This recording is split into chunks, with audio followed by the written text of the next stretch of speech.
La historia la escriben los vencedores. Bienvenidos, mi nombre es Viviana Escamilla y este es un episodio más sobre la historia de México. Hoy les hablaré sobre la conquista española. Vamos a irnos mucho más atrás en la historia, porque por ahí preguntaban el porqué del nombre del continente americano. Bueno, como bien sabemos, se le atribuye el descubrimiento de América a Cristóbal Colón. Y bueno, efectivamente él fue quien lideraba la expedición que pretendía llegar a la India. No llegó a la India, llegó al continente americano, pero de hecho Colón murió creyendo que había llegado a la India. De hecho, cuando se hablan de culturas precolombinas, se refiere a un periodo antes de la llegada de Cristóbal Colón. Entre la expedición de Cristóbal Colón venía otro navegante, Américo Vespucio. Él, al regresar a España, escribe un libro en el que da testimonio de que no cree que aquel lugar al que llegó con Cristóbal Colón haya sido la India. Y se refiere a aquel lugar como un nuevo mundo, porque todo lo que descubrió ahí le maravillaba. Obviamente exageró en muchas historias, él hablaba de canibalismo y de, historias en las que se pintaba prácticamente como un héroe, ¿no? Pero bueno, hacía referencia a este nuevo mundo. Más adelante, un cartógrafo, al estructurar un nuevo mapa, incluye este territorio llamado el Nuevo Mundo y le da el nombre de América en honor a Américo Vespucio por aquella obra en la que había explicado este descubrimiento. Otros personajes quisieron reconocer el mérito de Cristóbal Colón y llamarle Columbus a este continente. Sin embargo, pues digamos que ya no pegó, porque ya todo el mundo se refería a este territorio como Nuevo Mundo o América. Ahora sí, vamos a dar un brinco hasta 1511 para hablar de las primeras expediciones a tierras mexicanas. En 1511, Cuba ya había sido conquistada por los españoles y desde ahí el gobernador Diego Velázquez ordenó nuevas expediciones porque suponía que había territorios aún más ricos que lo que ya tenían, que era Cuba. Entre estas expediciones se encuentran la de Hernández de Córdoba, Grijalva y Hernán Cortés. Grijalva logró llegar hasta Yucatán. De hecho, de Yucatán hay una historia curiosa porque se dice que cuando él llega a Yucatán les pregunta a los mayas cómo se llamaba ese territorio. Ellos obviamente en su lengua le responden "no te entiendo", y esto sonaba muy parecido a Yucatán, y es lo que él escuchó, lo que él entendió y creyó que decían Yucatán y que así se llamaba el lugar, y se le quedó el nombre de Yucatán. Pero bueno, fue derrotado por los mayas y tuvo que regresar a Cuba. Después, una segunda expedición encabezada por Grijalva tuvo un poco más de suerte. Pudo recorrer de Yucatán y adentrarse hasta lo que hoy en día es Veracruz. Pero nuevamente ocurren cosas, son derrotados y tienen que regresar a Cuba. Pero Grijalva regresó con muchos regalos y cosas que había encontrado en aquellos territorios. Y esto obviamente despertó la ambición del gobernador Diego de Velázquez, que ordenó una tercera expedición. Para ello pensó en su amigo Hernán Cortés. Hernán Cortés en aquel momento tenía 35 años. Era una persona preparada, había estudiado en la mejor universidad de Salamanca. Sin embargo, él consideraba que la vida no le había dado todavía como el mérito que él merecía o el reconocimiento, así que ambicionaba algo más.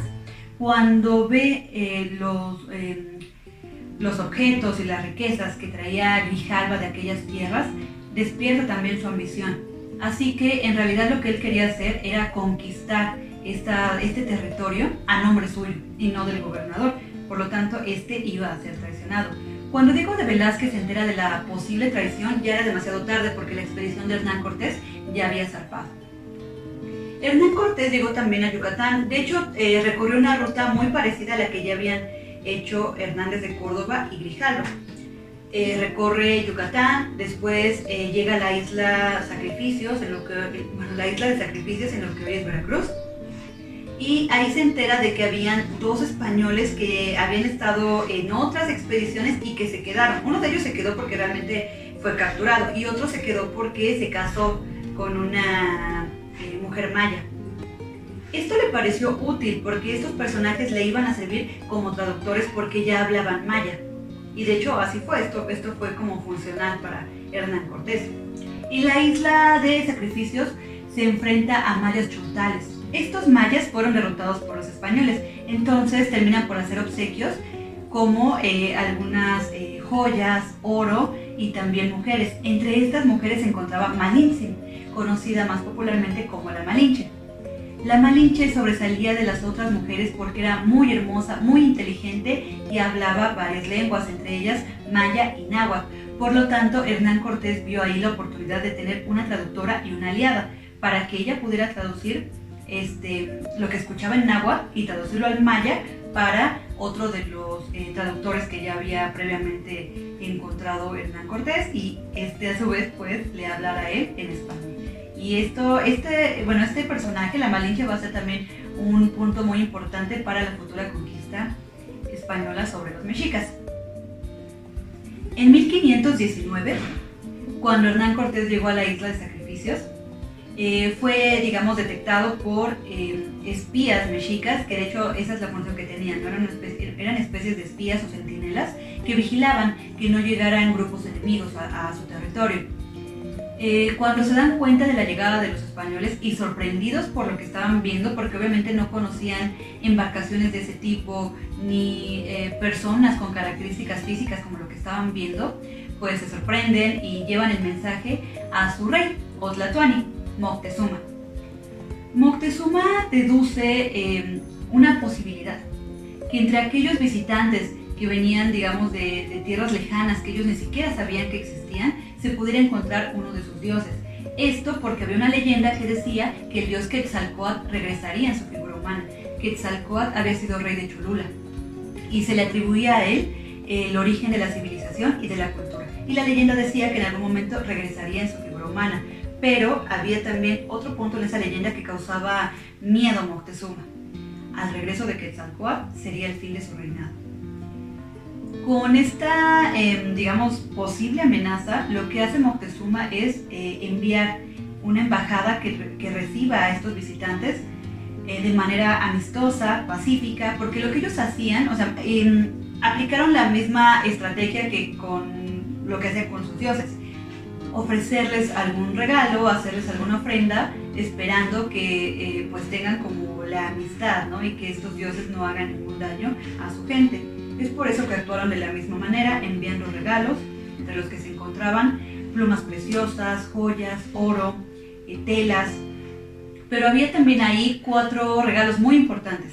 Los trajes de 4 dioses que eran de los principales para la cultura mexica. ¿Por qué enviaron estos trajes? Bueno, porque tenían la esperanza de que alguno de estos visitantes reconocería uno de los trajes, si es que entre ellos se encontraban estos dioses. Los trajes correspondían a Tezcatlipoca, Tlaloc, Quetzalcóatl y Ejecatl. Los embajadores mexicas llegan hasta la isla en la que se encontraba Hernán Cortés y hacen la entrega de estos regalos, lo cual lo único que generó fue avivar aún más la avaricia de Hernán Cortés. Se dieron cuenta los embajadores mexicas que ninguno de estos personajes pareció reconocer los trajes.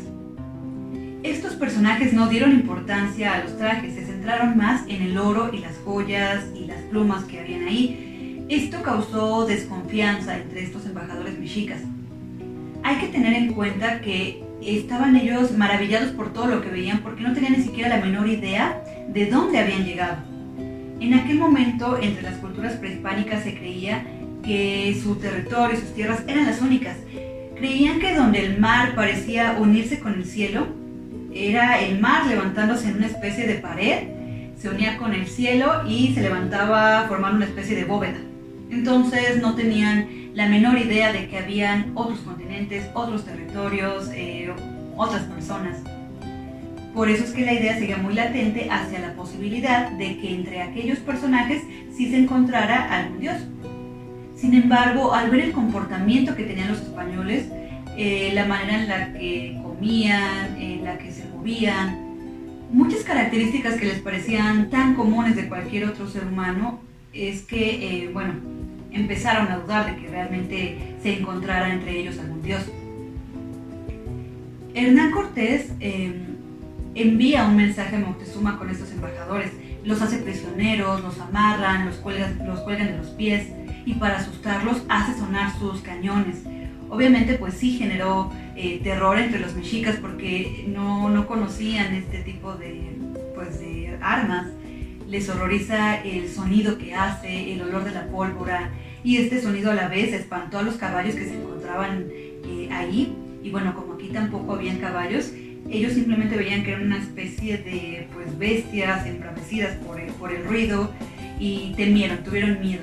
Después Moctezuma los libera para que lleven el mensaje a Moctezuma. Les dice que ha escuchado del pueblo mexica, que sabe que son un pueblo poderoso, que sabe que son grandes guerreros, pero que él quiere probar ese poder. Cuando estos mexicas que habían servido como embajadores para recibir a los españoles regresan con Moctezuma y le cuentan todo lo que habían visto, esto sigue generando un dilema. ¿Son dioses o son simples personas? Moctezuma seguía muy creyente a la idea de que Hernán Cortés podía ser la reencarnación de su dios Quetzalcóatl, mientras que otros personajes como Cuitláhuac y Cuauhtémoc, que eran de los guerreros más sobresalientes del momento y que más adelante también van a tomar el cargo de Tlatoani, ellos creían que eran simples mortales y que debían ser tratados como trataban a cualquier otro grupo que llegaba a invadir su territorio, que debían hacerles frente y derrotarlos antes de que ellos fueran atacados o pudieran sufrir una posible derrota. Uno de los factores que logró la posterior conquista de los españoles sobre los mexicas fueron las alianzas. Los españoles se aliaron con varias culturas que estaban enemistadas con los mexicas. Los primeros aliados que tuvieron fueron los totonacas. Hernán Cortés se encontró a su paso con un grupo que él detectó que eran un pueblo diferente por la manera en la que vestían y la forma en la que hablaban. Y así fue, estos no eran mayas, eran totonacas. Los totonacas guiaron a Hernán Cortés hasta Zempoala, donde se entrevistó con su rey, que era llamado el Cacique Gordo. ¿Por qué? Bueno, por su complexión, pero también su gran tamaño, ya que era muy alto. Por eso era llamado el Cacique Gordo. Este personaje le contó todo lo que sabía sobre los mexicas. Le dijo que eran un pueblo de guerreros, que eran muy poderosos y que tenían conquistados a prácticamente todas las culturas de Mesoamérica. Y que ellos tenían que pagarle tributo y que estaban cansados ya de tener que pagarles este tributo.